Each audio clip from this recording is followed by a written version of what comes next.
Hey guys, this is Apple Gamer 24/7, and today I have a really exciting video for you guys today. This video is going to be a little different from some of the other videos I've done. This is kind of sort of like a trial type video.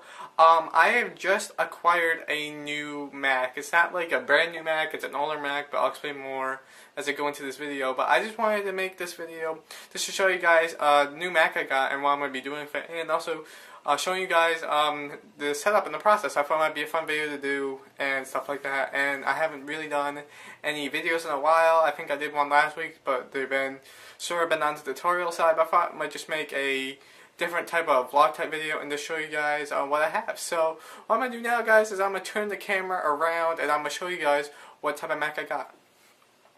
Alright guys, this is the Mac I got. It's a PowerMac G5. I'm not too sure on the specs of it yet. I know it has a 2 GHz dual-core G5 processor in it.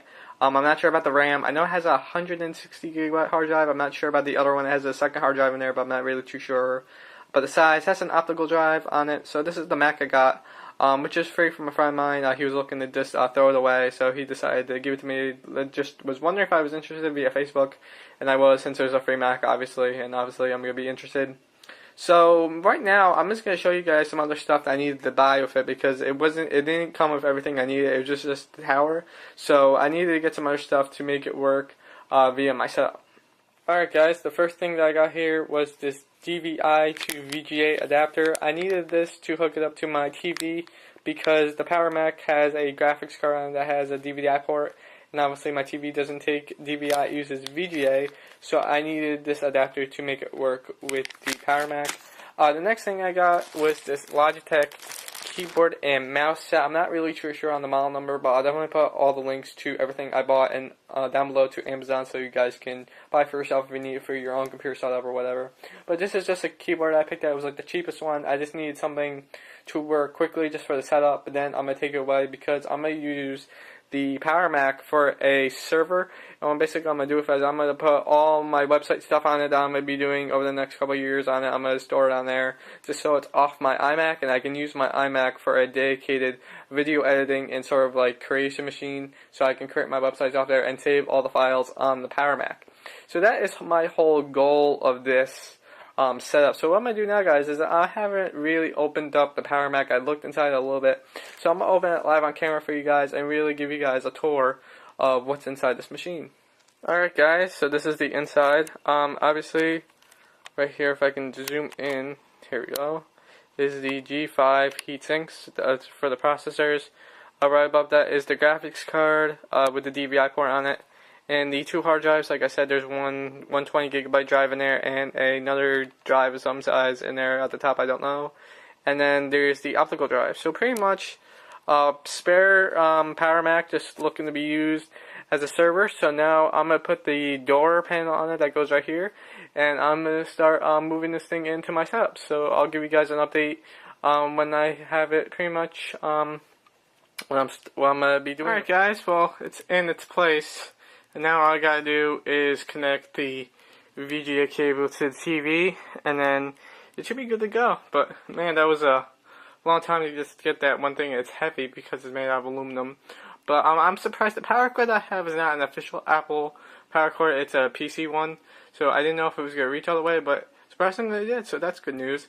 So right now I'm gonna connect the video cable, and then we're gonna start installing OS X. Well guys, it's on and it works. Here it is right here. I'll boot it up. I just turned it on quickly just to see if the VGA cable and the DVI adapter work, and they work perfectly.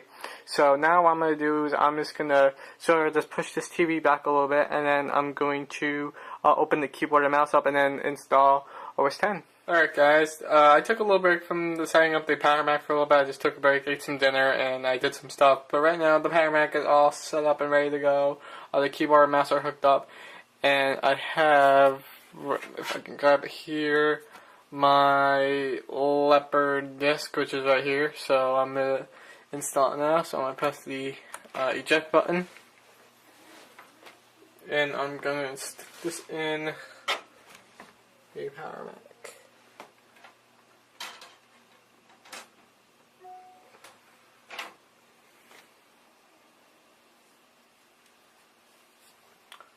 Hoping that it reads it.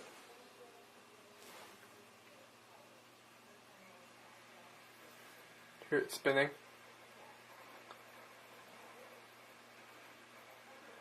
Alright, as you can see, if I turn the camera a little bit, the Leopard installer has prompted us, so I'm going to boot from CD so I can install this and erase all the data off the drive.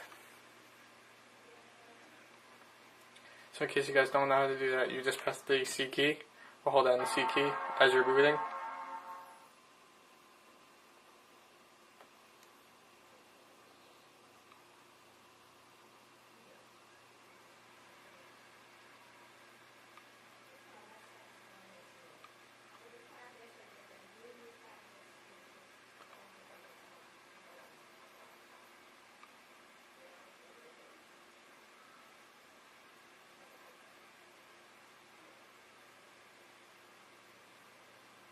Alright guys, we're at the installer, and I apologize for the terrible resolution. The graphic settings are not enabled yet, so I'm going to hit next.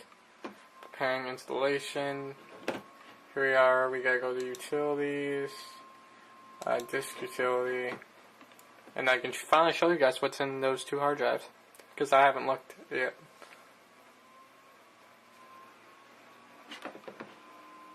Alright, here's disk utility. Okay, so it looks like we got a 600, maybe a 600 to 700 gigabyte hard drive in there. That's pretty sweet. And we also got a 150 gigabyte in there, which is pretty nice as well. So what I'm going to do is I'm going to format and install this 640 gigabyte and call it my boot drive. So I'm going to call this, since this is going to be a server, I'm going to just call this Macintosh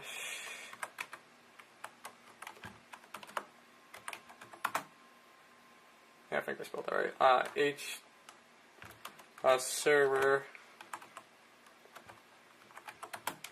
HD. Oops. I'm going to do that. And what I'm going to do also as well is to make sure that everything is deleted. I'm going to zero out the data just so everything goes well. I'm going to do the same thing for the other one, but I'm going to make that my my scratch drive or whatever. So I'm going to do erase, and we're going to do erase again. So it says at the bottom here, the erase option, it says preparing 0 disks. So when this is done and I'm done formatting both drives, I will tell you guys what I'm going to do next. Alright guys, this is a bit of an update. I decided not to do the zero out disk data because it said it would take over 7 hours, so I decided just to skip it.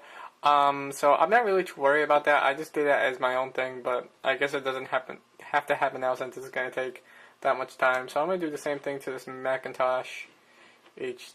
I just want to make sure I'm on the right drive. There we go. And I'm just going to call this,